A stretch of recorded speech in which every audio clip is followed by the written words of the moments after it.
الحمدللہ والصلاة والسلام علی رسول اللہ۔ روزہ توڑنے کی نیت کرنے کے بعد نیت تبدیل کرنے کا حکم۔ سوال کیا گیا ہے، ایک شخص رمضان میں روزے کی حالت میں سفر میں تھا تو اس نے روزہ کھولنے کی نیت کی، لیکن روزہ کھولنے کے لیے کوئی چیز نہ ملنے کی وجہ سے نیت تبدیل کر لی اور اپنا روزہ مغرب تک مکمل کر لیا، تو کیا اس کا روزہ صحیح ہے؟ الجواب بعون اللہ سبحانہ وتعالی۔ جس نے روزہ کی حالت میں روزہ کھولنے کی نیت کر لی تو اس کا روزہ باطل ہو جاتا ہے، صرف یہ ہے کہ اس نے پختہ نیت کی ہو اور اس میں کسی قسم کا تردد نہ ہو، اور پھر جب اسے روزہ کھولنے کے لیے کوئی چیز نہ ملے تو اس نے نیت میں تبدیلی پیدا کر لی، تو اس کا روزہ ختم ہو چکا ہے اور اس کے ذمے اس دن کی قضا میں روزہ رکھنا لازم ہے۔ حنابلہ اور مالکیہ کا مسلک یہی ہے، لیکن احناف اور شافعیہ اس کے خلاف ہیں۔ ریفرنس کے لیے دیکھیے بدائع الصنائع جلد نمبر 2 صفحہ نمبر 92، حاشیۃ الدسوقی جلد نمبر 1 صفحہ نمبر 528، المجموع جلد نمبر 6 صفحہ نمبر 313، کشاف القناع جلد نمبر 2 صفحہ نمبر 316۔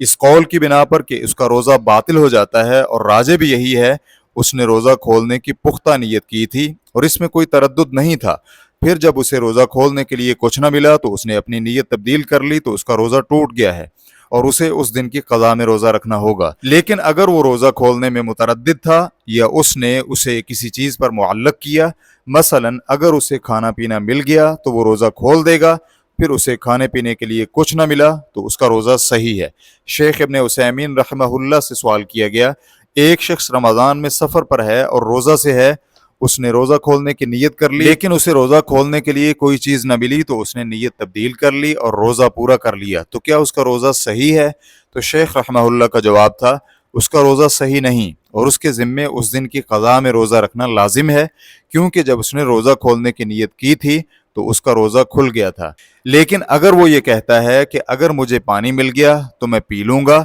وگرنہ میں روزہ کی حالت میں ہی رہوں گا، اور اسے پانی نہ ملا تو اس کا روزہ صحیح ہے، کیونکہ اس نے اپنی نیت نہیں توڑی، لیکن اس نے روزہ کھولنے کو کسی کھانے پینے کی چیز کی موجودگی پر معلق کیا ہے اور وہ چیز ملی ہی نہیں، تو وہ اپنی پہلی نیت پر ہی باقی ہے۔ تو سائل یہ کہتا ہے، ہم اس قول کا رد کیسے کریں گے کہ کسی بھی عالم دین نے یہ نہیں کہا کہ نیت روزہ توڑنے والی اشیاء میں داخل ہے؟ تو شیخ رحمہ اللہ کا جواب تھا، جو شخص یہ کہتا ہے ہم اسے یہ کہتے ہیں، وہ تو اہل علم کی کتاب کا علم ہی نہیں رکھتا، اہل علم کی فقہی اور مختصر کتابوں کا اسے علم ہی نہیں ہے، زاد المستقنع میں ہے، اور جس نے روزہ کھولنے کی نیت کی تو اس کا روزہ کھل گیا۔ میرے بھائیوں، میں آپ کو کہتا ہوں کہ آپ ایسے علماء سے بچ کر رہیں جو علم میں رسوخ نہیں رکھتے اور علمی طور پر معروف نہیں۔ میں آپ کو ان سے بچنے کا کہتا ہوں کہ جب وہ یہ کہیں کہ مجھے تو اس قول کے کسی قائل کا علم نہیں، یا یہ قول کسی نے نہیں کہا، تو آپ ان سے بچ کر رہیں، کیونکہ ہو سکتا ہے کہ وہ سچے ہوں، اس لیے کہ نہ تو وہ اہل علم کی کتب کو جانتے ہیں اور نہ ہی انہوں نے ان کتب کا مطالعہ کیا ہے اور نہ ہی اس کے متعلق کچھ جانتے ہیں۔ پھر ہم اگر فرض کر لیں کہ یہ اہل علم کی کتب میں نہیں ملتا، تو کیا نبی علیہ الصلوۃ والسلام کا یہ فرمان نہیں ہے، انما الاعمال بالنیات، کہ تمام اعمال کا دار و مدار نیتوں پر ہے؟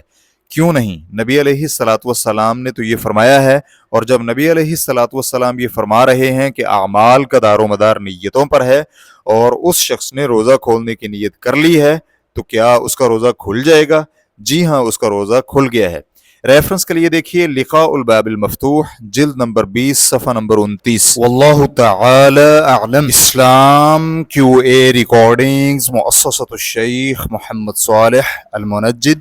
المملکۃ العربیۃ السعودیہ، فتویٰ نمبر 95766۔ والسلام علیکم ورحمۃ اللہ وبرکاتہ۔